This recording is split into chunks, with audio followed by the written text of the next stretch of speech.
In this lecture, we are going to learn a new concept called runnables. So it is very similar to countdown timers, where you're going to do the same operation within a time interval again, but instead of counting down, we will count up this time and create a chronometer or something. Okay, so let's name this project runnables. Okay, or runnables Kotlin, and I will just choose the default setup, empty activity and everything, and wait for my project to be ready. Okay, we will use these runnables again within games, within projects where when we need something to happen within a given interval repeatedly. Okay, so this is again an easy concept, but very helpful, very essential in Kotlin programming. So let me look the layout. We cannot see hello world again, so I will go to build.gradle and change this beta 2 to beta 1. And as I said before countless times, if you can see the hello world when you open the Android Studio, you don't have to do this. Okay, so we now see the hello world and we are ready to go. And let me make this hello world a little bit bigger so that we can see better. Okay, let me click on this one and let me change the text here. Let me delete this, and the text will start with 0. So give me bigger text here, maybe even bigger. 30 is okay. Let me centrally align this one. I think we are okay, right? Okay, so let me go back and change the ID of this. Don't forget to give IDs to your objects, and let us bring in 2 buttons. One for starting, one for stopping. And the first button, okay, let me change the text to start, and the method on click function will be start as well. And this will be either stop or reset, and function is again reset. So I'm trying to build a chronometer where we start and stop the time. So let me start this in background so that our emulator will be ready when we when we are ready to test this project. And the first thing that I need to do is to create functions. So first one is start function, that is called by view, and the other thing is reset. Here we go. Other function is reset here. So again, view and coding block.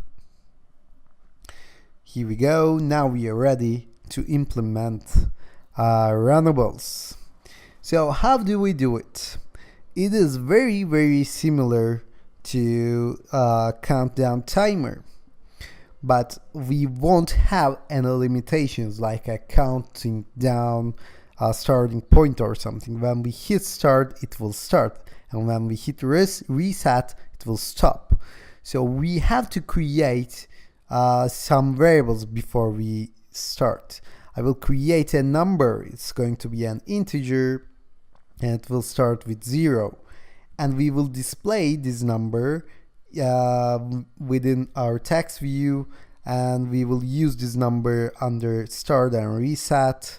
So I have created this under class here. Okay, and we will need a handler. This will be a handler, and it will handle our operations regarding to runnables. Okay, and it will drive from handler class. And the last one is actually a runnable itself. So it will be a runnable, and as you can see, when you say runnable, it asks some coding section, but for the time being, we can just leave it like this, because we will use and define this runnable under start, and we will use the same runnable under reset button for as well. Okay, so let me delete this number for right now, and for start, let me say number is 0. Each time we start, the number will be reset.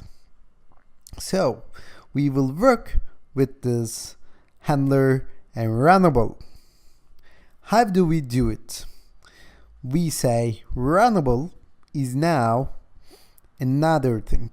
Okay, we initiated runnable, but now the runnable will be an object and it will inherit the runnable class, and we will use the runnable members again. So it gives us some error to implement members, and we have only one member here to implement, that is override function run.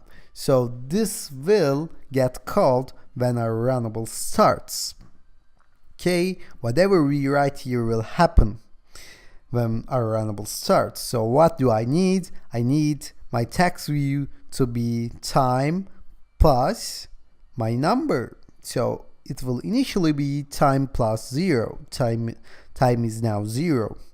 And then I have to increase the number by 1. Okay. And then what do I have to do? I have to actually refresh the text view because my number is now changed, right? So I will say time is number again, but now number is something else. So I will say handler dot post delete. So it will ask me two things.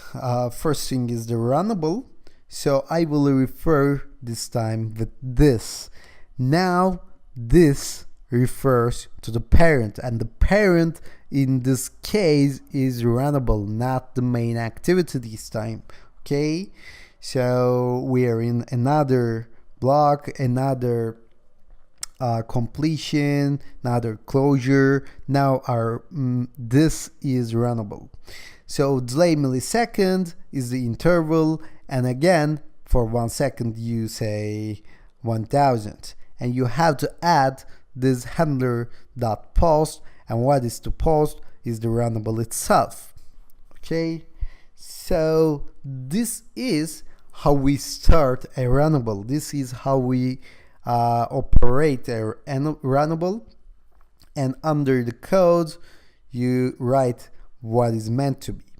So here we go. As you can see, our chronometer works. So it just started to count up, but we cannot stop it.